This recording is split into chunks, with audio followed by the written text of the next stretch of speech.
साथियों नमस्कार, मेरा नाम है सुरेंद्र कुमार और आप देख रहे हैं आओ बात करें। आपने कुछ दिनों पहले सुना होगा कि तमिलनाडु असेंबली में एक कॉकरोच ने कहा कि सनातन को मिटाना बहुत ज़रूरी है। कॉकरोच से समझे होंगे आप? नहीं समझे?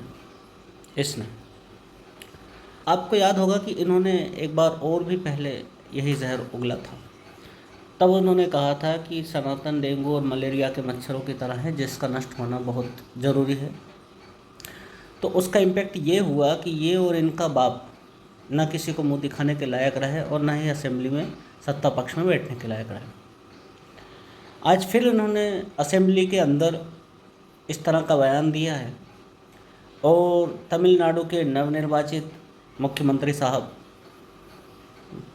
क्या नाम है उनका, विजय थालापति, जो पता नहीं कहाँ के थेलापति हैं, वो शायद विधानसभा में ऊँग रहे होंगे, उन्होंने ध्यान नहीं दिया होगा।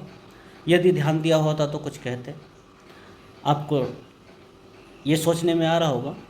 लेकिन आपको एक बात बता दूं कि 101% वे भी इसी विचारधारा से प्रेरित हैं और वे भी पूरी तरह से इस विचारधारा के सपोर्ट में।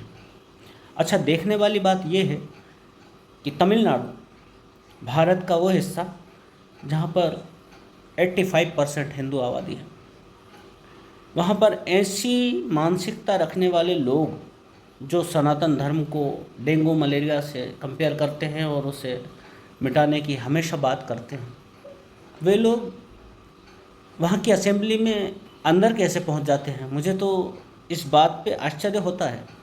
मुझे इस बात की बहुत ही ज़्यादा आश्चर्य होता है। इस बात की बड़ी ही मुझे अपने आप में गिलानी होती है कि 85% लोग जो स्वयं सनातनी हैं, ऐसे लोगों को वोट दे के असेंबली में भेजते हैं जो उन्हें मिटाने की बात कर रहे हैं।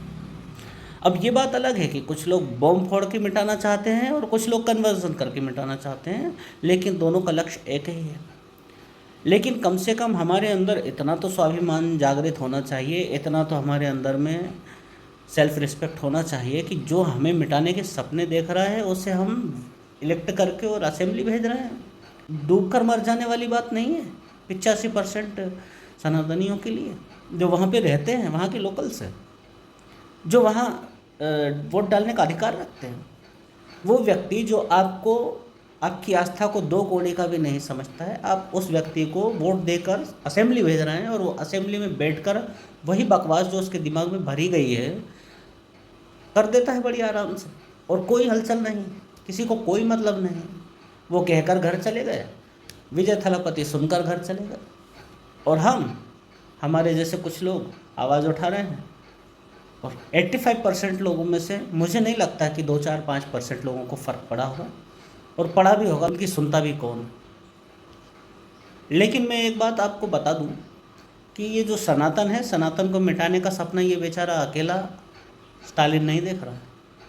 इससे पहले ही कई आए और कई चले गए, ना तो उनसे सनातन मिटा, न सनातन धर्म को मानने वाले लोग मिटे।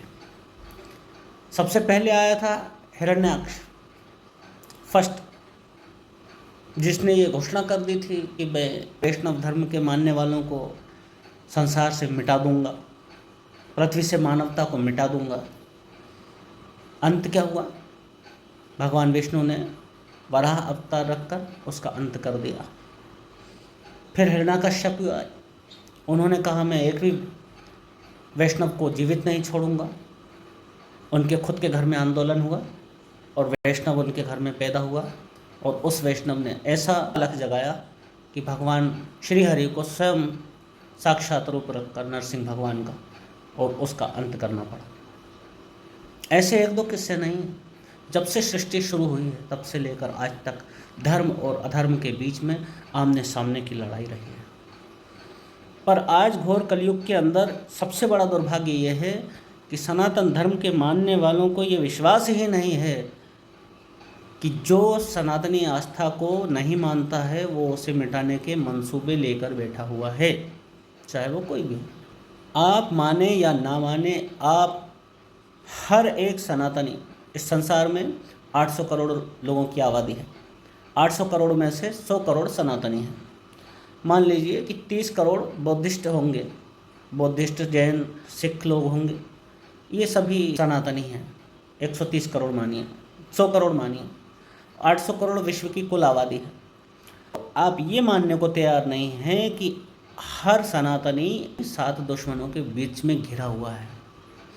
ये सब किसी न किसी माध्यम से हमें, हमारी पहचान को, हमारी संस्कृति को, हमारे इतिहास को, हमारे स्वाभिमान को मिटाने की भरपूर कोशिश करते हैं।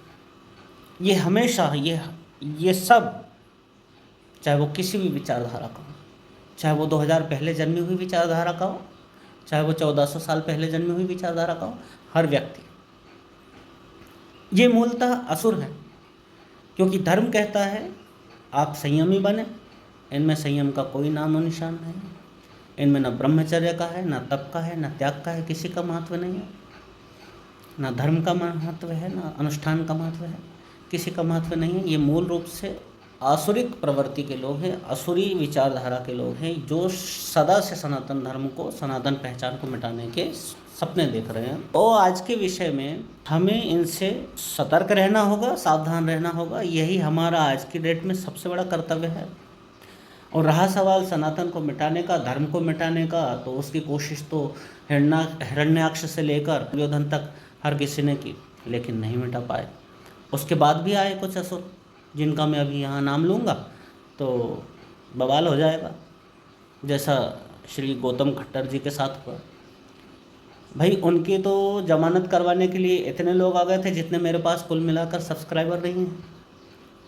तो ऐसी स्थिति में अगर मेरे ऊपर कुछ कानूनी समस्या आती है तो मेरा तो जीवन नरक हो जाएगा। इसलिए मैं उनका नाम नहीं लेना चाहता हूँ। आप उस चीज़ को आप खुद समझ सकते हैं।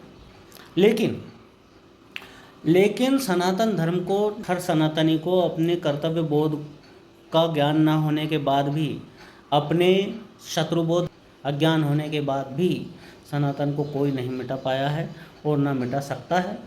क्योंकि हमें भगवान ने गीता में पहले ही आश्वस्त कर दिया है, यदा यदा हि धर्मस्य ग्लानिर्भवति भारत अभ्युत्थानं धर्मस्य तदात्मानं सृजाम्यहम् परित्राणाय साधूनां विनाशाय च दुष्कृतां धर्म संस्थापनार्थाय संभवामि युगे युगे। और इसी श्लोक को आधार बनाकर मैं ये भी स्पष्ट कर देना चाहता हूँ कि समय समय पर धर्म की रक्षा करने के लिए भगवान संसार में आते रहे हैं और हमेशा आते भी रहेंगे। जब तक कि सतयुग, त्रेता युग, द्वापर युग, कलयुग सृष्टि क्रम अपने गति से चलता रहेगा, तब तक भगवान धर्म की रक्षा करते रहेंगे। इसके जैसे कॉकरोच और इसके जैसे निर्लज्ज, नीच, चाहे जितने भी मंसूबे बना लें, वे कभी सफल नहीं हो सकते हैं। लेकिन साथ ही साथ में हम सभी का भी ये कर्तव्य बनता है कि हम जब 85% होने के बाद भी ऐसे लोगों को सत्ता में बिठा देते हैं जो हमें मिटाने के मंसूबे रखता है, तो हमसे बड़ा मूर्ख और कौन हो सकता है। तो हम सभी इस बात का ध्यान रखें कि कम से कम सत्ता ऐसे व्यक्तियों को ना सौंपे जो हमें जीवित ही नहीं देखना चाहता। सामने वाली जो विचारधाराएं हैं वो अपने आप में सक्षम हैं। उनकी सरकार हो या ना हो, उनकी सत्ता हो या ना हो, सरकार में उनके लोग हों या ना हो, वे सभी सरकार से अपना काम करवाने में समर्थ हैं। वे सभी अपनी मनमानी करने में सक्षम हैं। आप देख लीजिए, देश में 10 साल से हिंदूवादी सरकार है और दुनिया भर की वेलफेयर स्कीमें अल्पसंख्यकों के नाम पे, हिंदू को मिटाने के सपने देखने वालों के नाम पे चली आ रही हैं। कोई रोक पाया है उन्हें? किसी की हिम्मत नहीं है। क्यों? क्योंकि वे संगठित हैं, वे एक हैं, वे अपने आप में एक ताकत है और उनसे लड़ने की ताकत दुनिया की किसी सरकार में नहीं है, किसी आर्मी में नहीं है, किसी पुलिस में नहीं है।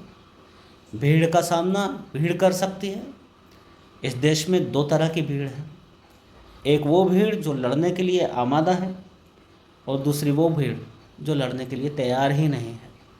आप माने या ना माने, आप पिछले 2000 साल से युद्ध में हो, क्योंकि जो विचारधाराएं पश्चिम से आई हैं, वे इसी मानसिकता को लेकर पैदा हुई हैं कि सनातन धर्म को मिटाना है। इनके ग्रंथों में भी, इनकी किताबों में भी साफ साफ लिखा है कि अंत में गजवाए हिंद होगा, गजवाए हिंद होगा। लेकिन हमारे यहाँ के लोग मजाल हैं कि मान जाएं, हमारे यहाँ के लोग मजाल हैं कि समझ जाएं। जब कन्हैयालाल दर्जी की हत्या उदयपुर में 2 जाहिलों ने की थी, 2 राक्षसों ने की थी, जो जांच हुई थी उसमें अजमेर दरगाह का नाम आया था, आप सभी को याद होगा। मैं उस समय वहीं था। मैंने देखा कि उस समय अजमेर दरगाह पर, ज़्यादा छोटा शब्द नहीं बोलूँगा क्योंकि अभी फिर बवाल हो जाएगा, मुझे अपनी गर्दन प्यारी है, लेकिन कम से कम इतना समझ लीजिए, अजमेर दरगाह पर कोई कौवा भी मूतने नहीं आता था। लेकिन गए हमारे यहाँ के कुछ शिष्टाचारी, कुछ मानवतावादी। हर मुसलमान बुरा नहीं होता है, जिन्होंने किया उनको सज़ा दो, बाकी सब लोगों की क्या गलती है। और उसके बाद से आज आप जाकर देखिए, वहाँ पर पैर रखने की जगह नहीं है। जितने वहाँ पे श्रद्धालु आते हैं उनमें से 99.9% हिंदू होते हैं, सनातनी होते हैं, और भर भर के पैसा लेकर जाते हैं, गहने लेकर जाते हैं, ठूस कर आते हैं उस दान पेटी के अंदर। और वो पैसा, उसमें से एक दिनार भी, एक फूटी कौड़ी भी सरकार को नहीं जाती है, वो जाती है ज़कात में। उसी ज़कात में, जिस ज़कात से मदरसे चलते हैं, जिस ज़कात से कन्वर्ज़न करने वालों को फंडिंग होती है, जिस ज़कात से माइंड वॉश करने वालों को फंडिंग होती है, जिस ज़कात की फंडिंग की वजह से लोगों के दिमाग में ये भरा जाता है कि इनको मानने से हमें जन्नत मिलेगी, तो वो अपनी कमर में बम बांध कर भी फटने को तैयार हो जाते हैं। ऐसी विचारधारा को पाल रहे हैं हम। तो ऐसे देश में जहाँ 85% आबादी, बहुसंख्यक लोगों की 85% आबादी होने के बाद कोई व्यक्ति यदि किसी राज्य की विधानसभा में खड़ा होकर खेती कर रहा है कि सनातन धर्म को मिटाना हमारा लक्ष्य है, और फिर भी बार बार वो चुनकर आ रहा है, तो धिक्कार है हमारे होने पर। थूकता हूँ मैं ऐसी कौम पर जो ऐसे लोगों को चुनकर वापस बार बार सदन में भेजती है। ऐसी कौम मिटने के लिए ही पैदा होती है। और सत्य मानिए, यदि भगवान हमें सुरक्षा का वचन नहीं देते, यदि भगवान हमारी सुरक्षा नहीं करते, तो हमको बचाने वाला कोई पृथ्वी पर माइका लाल है नहीं, क्योंकि हम वो इंसान हैं। महाकवि कालिदास की आपने कथा सुनी होगी ना, कि जब वो बुद्धिमान होने से पहले कितने बड़े मूर्ख थे। वो मूर्ख हम हैं, वो मूर्ख सनातनी है इस संसार में। इनको नहीं पता है, जो उसको मारना चाहता है ना, वो उसको पाल रहा है। हम सांप को भी पालते हैं, लेकिन सांप के मन में हमारे लिए द्वेष नहीं रहता है। सांप हमें मिटाना नहीं चाहता है, हम उसे इसलिए पालते हैं। लेकिन इस सपोली विचारधारा को, इस नीच विचारधारा को हम क्यों पाल रहे हैं, हम जानना ही नहीं चाहते, और हम रुकना भी नहीं चाहते। कुछ दिनों तक हुआ था, कैंपेन चला था ना आर्थिक बहिष्कार का, किया कुछ लोगों ने, अभी भी कर रहे हैं, लेकिन 99% लोग उस कैंपेन से भी हट चुके हैं। सब मानवतावादी हैं, सबको धर्म नज़र आता है उनकी विचारधारा में। कभी उनकी किताबों को खोलकर पढ़ने की कोशिश की है आपने? क्या लिखा है आपके बारे में उनके पास? और उनके शैक्षणिक संस्थानों में रटा रटा कर उनको पढ़ाया जाता है कि एक दिन ऐसा आएगा जब गजवाए हिंद होगा और आपको और आपके जैसे लोगों को मिटाया जाएगा। उसको पढ़ने के लिए हम टैक्स देते हैं, हमारी सरकारों ने अनुदान देती है, और फिर वे ऐसी शिक्षा प्राप्त करके सड़कों पे आग मूतते हैं। अभी चल रहा है भोपाल में, देख लो जाके। नहीं मानेंगे तो मिट जाएंगे। जगाने वाले खुद मौत की नींद सो गए, मगर ये सनातनी समाज नहीं जागा। समझने को कोई तैयार नहीं। सबको लगता है कि हम सुरक्षित हैं। पहले अफ़गानिस्तान में बौद्ध थे, उनको भी लगता था हम सुरक्षित हैं। ईरान में पारसी थे, उनको भी लगता था हम सुरक्षित हैं। कश्मीर में पंडित थे, सनातनी थे, उनको भी लगता था हमें कुछ नहीं हो सकता, हम सुरक्षित हैं। बंटवारे से पहले बांग्लादेश और पाकिस्तान में जो लोग हिंदू रहते थे, वे भी सब अपने आप को सुरक्षित समझते थे। पर ये विचारधारा किसी के लिए भी सुरक्षित नहीं है। ये मिटाएगी, हर उस इंसान को मिटाएगी जो गलतफहमी में है। मरना सभी को, अच्छा है कि हम लड़कर मरें, अपने अस्तित्व के लिए, अपने स्वाभिमान के लिए, अपने धर्म के लिए, अपनी विचारधारा के लिए, अपनी मिट्टी के लिए। और जो लोग हमारे विरुद्ध में लड़ने आने वाले हैं ना, वो भी हमारे ही लोग हैं। उन्हें इन्हीं विचारधाराओं ने हमसे काटकर एक अलग मत में डाल दिया है और इनके दिमाग में ये भर दिया है कि इनको नहीं छोड़ना है, इनको मिटा दिया जाना चाहिए। जो स्टालिन आज सनातन को मिटाने की बात कर रहा है, उस स्टालिन के पूर्वज हिंदू थे, सनातनी थे, लेकिन सैकड़ों वर्षों से चले आ रहे षड्यंत्रों के तहत इनके पूर्वजों को कभी सनातन से हटाकर और ऐसी नीच विचारधाराओं में लोगों ने स्थापित किया होगा। जो आज ओवैसी और जिस तरह की मानसिकता के ये लोग हैं, ये सब लोग जो जहर उगल रहे हैं, ये इन सभी के पूर्वज हिंदू थे। पूरे उपमहाद्वीप के जितने भी लोग हैं, ये सारे के सारे सनातनी थे। आज उनमें से कितने % हैं जो सनातनी विचारधारा का सम्मान करते हैं? नहीं मानते, वो बात एक अलग है कि हाँ चलो हमारे आस्था का विषय नहीं है, हम नहीं मानते हैं, हमारी आस्था दूसरे में है। लेकिन कम से कम जिससे तुम पैदा हुए हो, अलग होकर और अपनी दूसरी विचारधारा में गए हो, कम से कम उस आस्था का तो सम्मान करो। नहीं करते।